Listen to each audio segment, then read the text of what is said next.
Greetings, Peter Hanna with the law firm of Hopler, Wilms & Hanna. I am the corporate/business attorney for our law firm.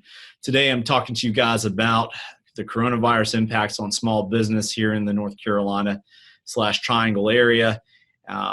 We are continuing to watch and monitor this matter carefully due to the significant impacts it will have on commerce here in our state. Specifically today, I'm talking to you guys about the Families First Coronavirus Act. The act was passed into law on March 18, 2020, signed by President Trump late in the evening. As of March 19, 2020, this is what we know about the act and how it will impact our day-to-day work as small business owners and as small business attorneys.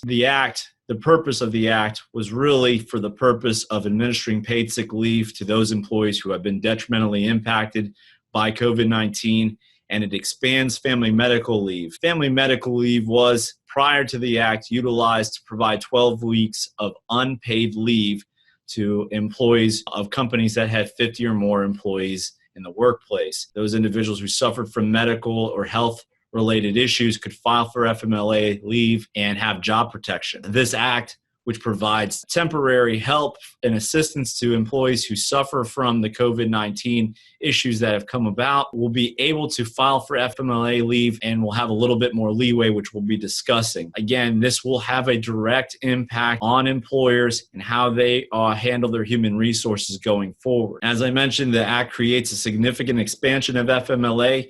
It should be noted that the official start date of the act is from April 2nd, 2020 and will expire as of December 31st, 2020. The act now mandates that small businesses with 500 or less employees will now be required to provide job-protected emergency leave. Employees now qualify for the emergency leave if they're unable to work from home, they're unable to work at all, or if the employee cannot work because they must care for a minor child whose school system is closed, or, again, in a situation where an individual must care for a family member or other individual who's suffering from the COVID-19 diagnosis. Prior to the act, the employees who worked for 1 year or more qualified for the leave.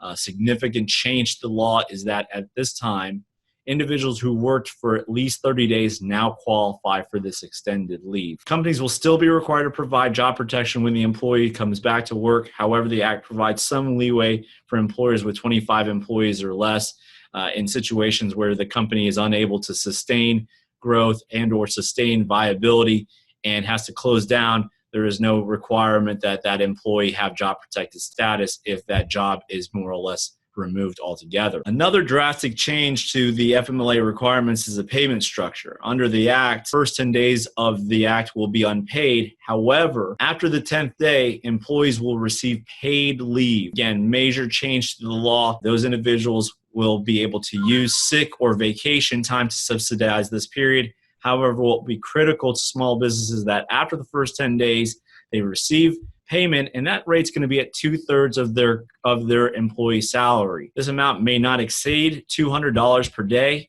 and may not exceed a totality of $10,000 in the aggregate for the total period of that medical leave act that they receive. Again, just to clarify, individuals receive 2/3 of their salary during this period of time of these 12 weeks that they receive for medical leave. Again, these are periods where they are unable to come to work due to COVID-19 symptoms.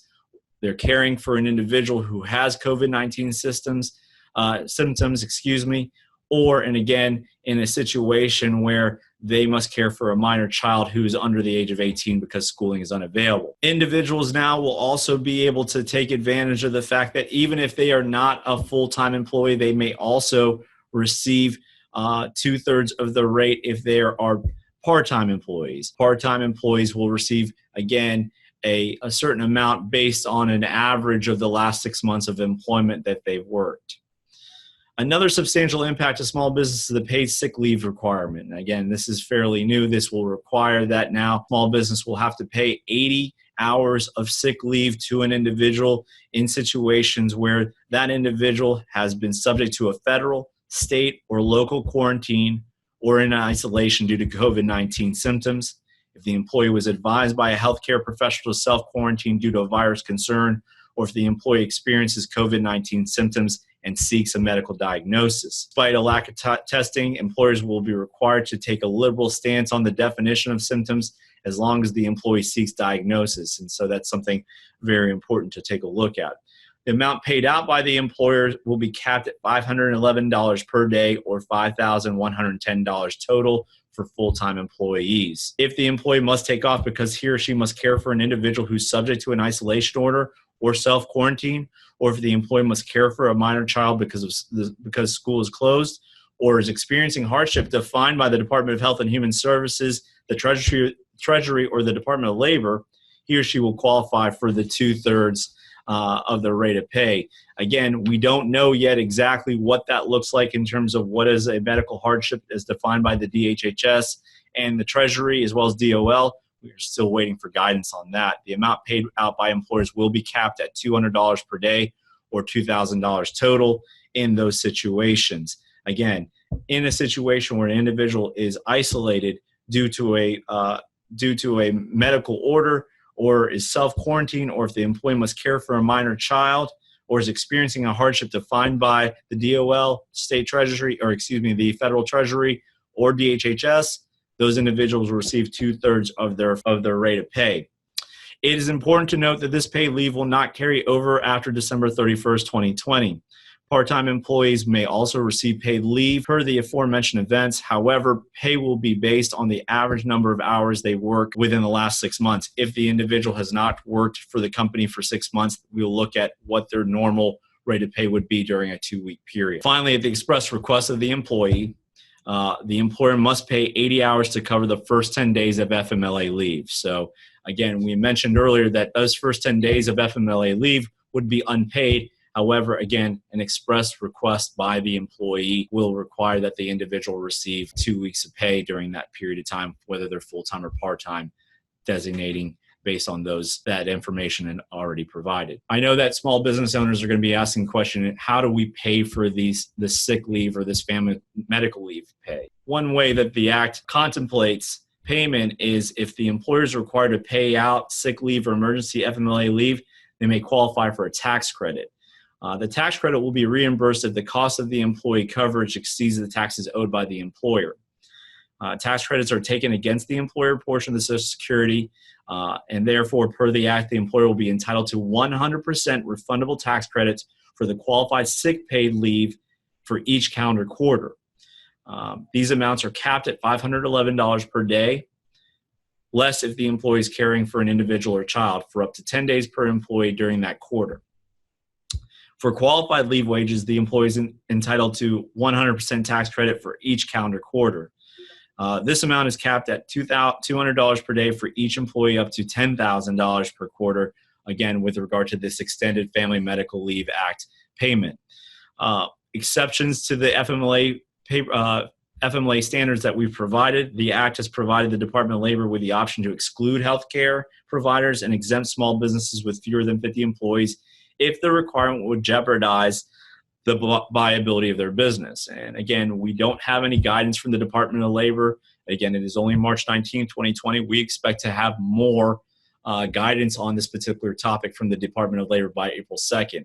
I anticipate that restaurants, event businesses will be able to arguably state that, hey, this is going to we're already in tough hands as it is. We need to have a little bit of leeway on this, and I would imagine they will be granted that. We will continue to watch this and monitor this matter carefully. The Act is still under review from the Department of Labor, as I mentioned, and an additional guidance should be provided by April 2nd. This is not the only bill or law that we expect to come into fruition here in the next 15 to 20 days. We anticipate, again, there will be more stimulus packages coming down the pipeline. Some of those will more than likely impact small business in the positive.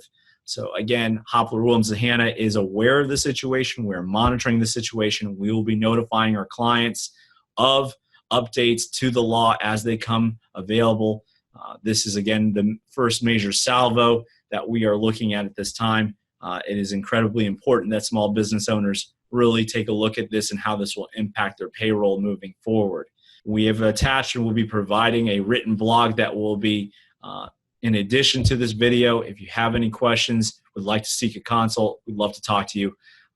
Again, Peter Hanna with Hopler, Williams & Hanna. We appreciate your time.